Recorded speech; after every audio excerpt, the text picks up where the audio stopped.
नमस्कार मित्रों, धोरण 12 विषय आंकड़ाशास्त्र एनी अंदर चैप्टर नंबर 4 लक्ष्य। आ लक्ष्य ની અંદર लास्ट सेशन में આપણે કોષ્ટકવાળી મેથડ એટલે કે કોષ્ટકની રીતે કિંમત કેવી રીતે મેળવવી એ આપણે શીખ્યા હતા। તો એ એક્ઝામ્પલ આપણે સ્વાધ્યાય 4.2 એના પહેલા દાખલો એની અંદર પેટા દાખલો એક હતો એ આપણે ગણેલો કે જ્યાં આપણને ડાયરેક્ટ કિંમત આપેલી હતી કે લિમિટ x(1) અને 2x+1 હોય તો એની કિંમત મેળવો। અહીંયા આ 2x+1 જે હતા એના કોઈ અવયવ પડતા નહોતા, પણ હવેના આ સેશનની અંદર આપણે એવા દાખલા ગણવાના છે કે જેની અંદર તમને જે રકમ આપી હશે એ રકમના તમારે અવયવ પાડવા પડશે। જે અવયવો તમે ધોરણ 10, ધોરણ 9 અને ધોરણ 8 ની અંદર શીખીને આવ્યા છો એવા જ અવયવો તમારે અહીંયા પાડવાના છે। તો જોઈએ સ્વાધ્યાય 4.2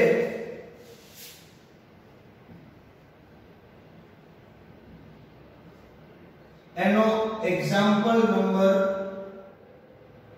2। स्वाध्याय 4.2 એનો एग्जांपल नंबर 2 શું આપ્યું છે જોઈએ તો limit x(3)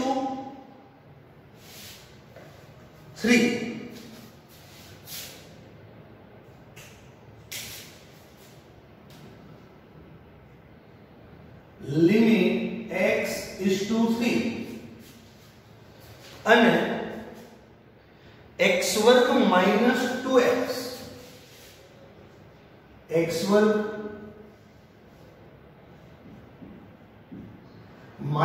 2x -3 upon x - 3। હવે ધ્યાન આપજો, એક વસ્તુ જોઈએ કે limit x(3) x² - 2x -3 upon x - 3 તો અહીંયા મારી લિમિટ કઈ આપી છે x(3) मतलब x ની કિંમત કેટલી છે 3। જો આ x ની કિંમત જે 3 મને આપી છે એ હું ડાયરેક્ટ મૂકી દઉં।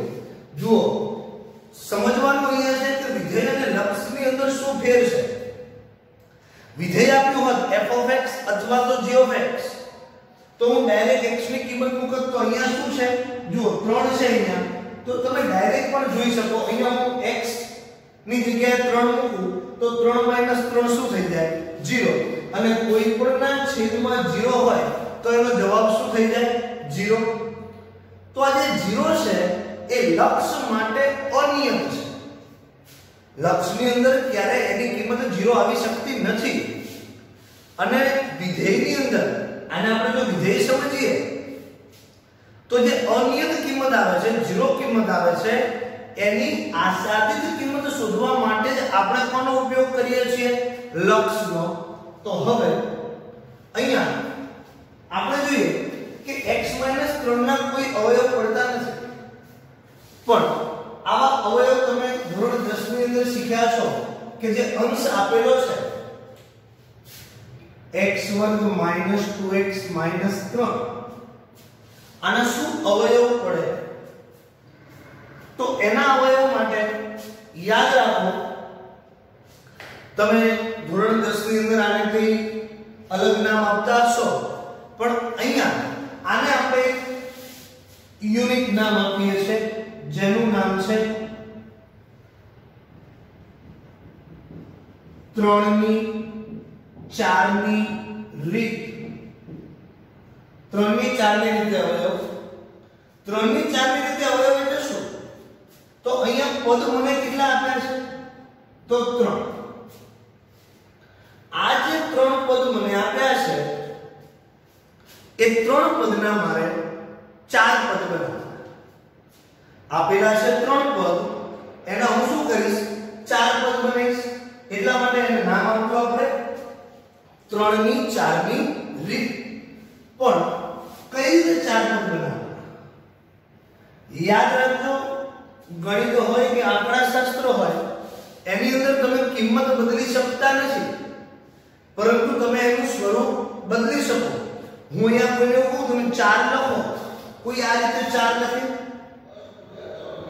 કોઈ 2 ગુણ્યા 2 કરે, કોઈ 2 પ્લસ 2 કરે, કોઈ 3 પ્લસ 1 કરે, કોઈ 5 માઈનસ 1 કરે.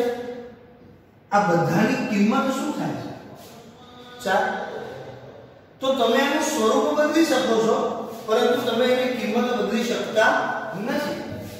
તો બસ એ જ કોન્સેપ્ટ થી આપણે આગળ વધીએ કે અહીંયા 3 ની 4 ની રીતે મારે અવયવ પાડવાના છે. તો કોઈ પણ દાખલો હોય આ રીતનો, એના માટે એક સેન્ટેન્સ યાદ રાખી લો કે પ્રથમ અને છેલ્લા પદનો ગુણાકાર કરતા, પ્રથમ અને છેલ્લા પદનો ગુણાકાર કરતા છેલ્લા પદની નિશાની મૂકતા. ફરીથી એકવાર, પ્રથમ અને છેલ્લા પદનો ગુણાકાર કરતા છેલ્લા પદની નિશાની મૂકતા મધ્યમ પદ આવે. શું આવે? મધ્યમ પદ આવે એવા અવયવ આપણે પાડવાના છે, એવા એના ભાગ પાડવાના છે. તો અહીંયા દાખલો ગણીએ એટલે વધુ ક્લિયર થશે. તો is equal to limit x tends to 3. અહીંયા જોઈએ આના ભાગ પાડો. 3 અહીંયા કઈ નથી તો 1, 3 એકા 3. 3 ના એવા ભાગ પાડો કે જેની બાદબાકી કરતા થયા. 3 ના એવા ભાગ પાડવાના છે કે જેની બાદબાકી કરતા શું આવવું જોઈએ? 2. તો કયા ભાગ પડશે? તો 3 એકા 3. 3 માંથી 1 જાય તો 2. તો અહીંયા ભાગ પડશે x વર્ગ minus 3x plus x minus 3 upon x minus 3. આના કોઈ અવયવ પડતા નથી. જુઓ, મેં તે જાદુ નથી કર્યું. આ x વર્ગ ના x વર્ગ 3 એકા 3 ભાગ પડ્યા 3 એકા 3 મતલબ 3x x. પણ નિશાની જોવાની છે, માઈનસ 2x લાવવા છે તો minus 3x plus x minus 3. તો અહીંયા માઈનસ 3x પ્લસ x કરો તો શું આવી જવાનું? Minus 2x. તો બરાબર લિમિટ x ટેન્ડ્સ ટુ 3. હવે જે આપણે અવયવ પાડ્યા છે એમાંથી બે પદમાંથી કોમન કાઢીએ તો આ x વર્ગ માઈનસ 3x માંથી કોમન નીકળશે x. તો વધશે શું? x minus 3. અને અહીંયા જોઈએ તો આમાં કઈ સરખું નથી તો plus 1 x minus 3 upon x minus 3. તો બરાબર લિમિટ x ઇઝ ટુ 3. જે બે સરખા કૌંસ આયા છે એનો એક કૌંસ બનાવીએ x માઈનસ 3 અને બીજાનો એક કૌંસ x plus 1 upon x minus 3. તો અહીંયા x માઈનસ 3 કેન્સલ થઈ જાય તો is equal to limit x is to 3. શું વધ્યું? x plus 1. જો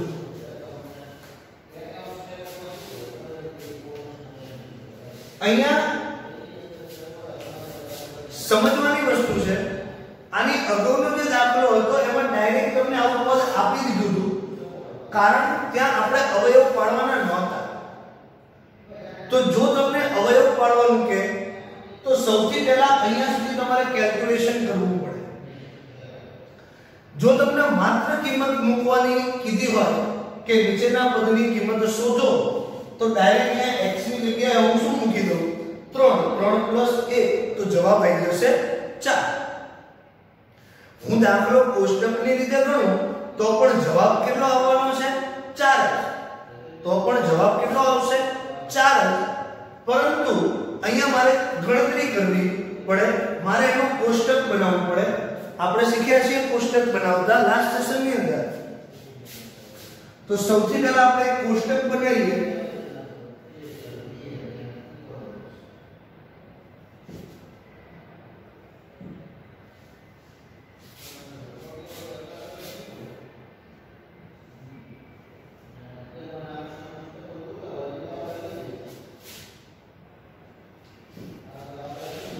x f of x f of x बराबर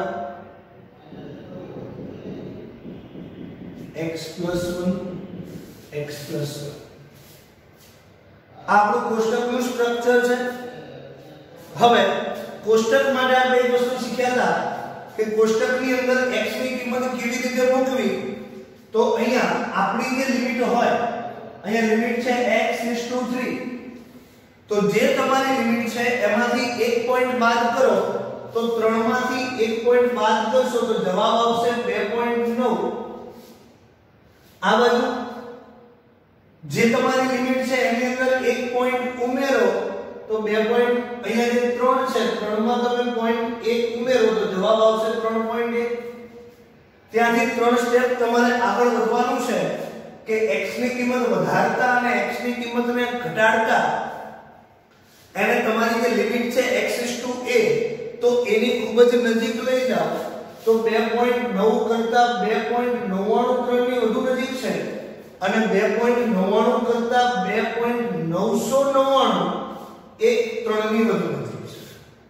આ બાજુ જોઈએ તો 3.1 કરતા 3.013 ની વધુ નજીક અને 3.01 કરતા 3.001 જે છે એ 3 ની વધુ નજીક છે। તો હવે આપણે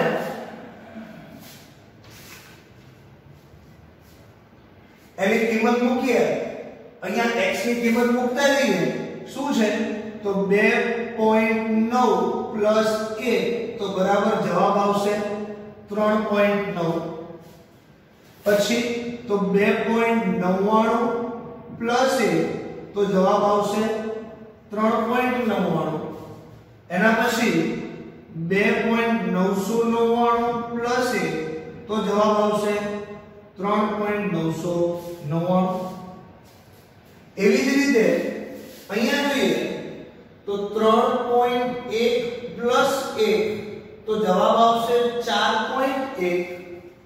પછી 3.01 પ્લસ 1 તો જવાબ આવશે 4.01।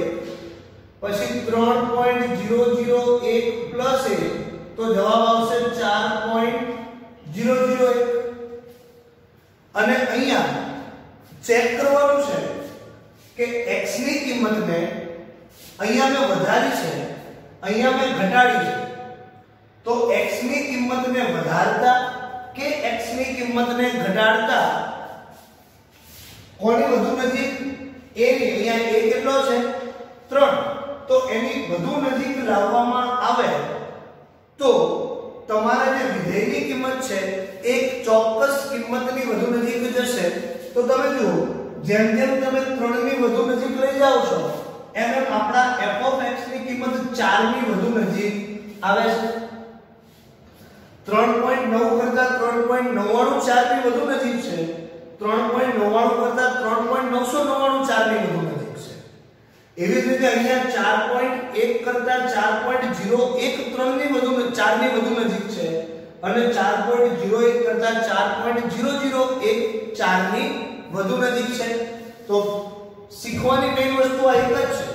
જો માત્ર કિંમત શોધવાની કીધી હોત તો ડાયરેક્ટ હું અહીંયા x ની જગ્યાએ 3 મૂકત તો 3 + 1 4 થઈ જાય, પણ દાખલામાં સ્પષ્ટ સૂચના છે કોષ્ટકની રીતે તો મારે આ કોષ્ટક બતાવવું પડે। અને હવે એની નીચે આપણે એક સેન્ટેન્સ લખીએ કે x ની કિંમત ઘટાડતા કે વધારતા 3 ની વધુ નજીક લાવવામાં આવે ત્યારે ની કિંમત 4 ની વધુ નજીક જાય છે તો માટે હવે આપણને જે રકમ આપી છે રકમ limit x is to 3 x वर्ग minus 2x minus 3 upon x minus 3 બરાબર કેટલા 4 તો આ આપણો ફાઇનલ આન્સર થશે।